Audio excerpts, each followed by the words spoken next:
inteligencia musical, su voz romántica y su estilo especial la hacen encantadora. Doris Lucio en el escenario.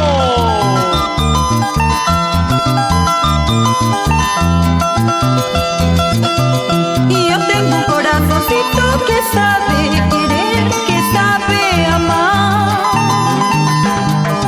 Cuando le dan un mal pago se pone a llorar, se pone a llorar.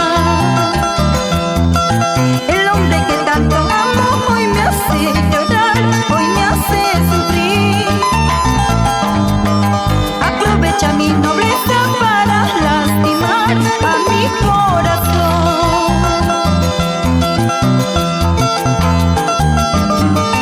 En Gazapampa, Guayabamba,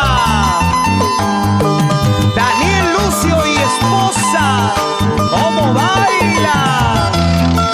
Juan Lucio y esposa. El hombre que tanto quiero hoy me hace llorar, hoy me hace sufrir. Aprovecha mi nobleza para lastimar a mi corazón.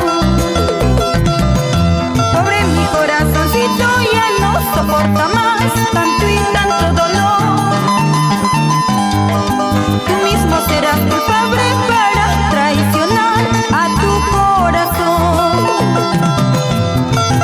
Abrázame como antes, como la primera vez. Será por última vez el amor con gran pasión. Abrázame como antes, como la primera vez. Será por última vez el amor con gran pasión.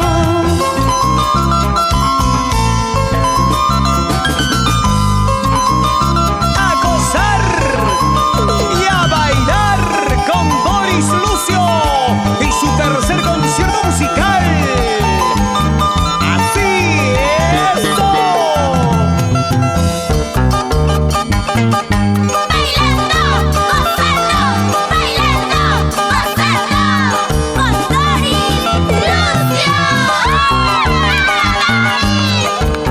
El arpa de Robert Rivera, el bajo electrónico de Ángel Espinosa y los timbales y la batería electrónica de Roberto Balbín.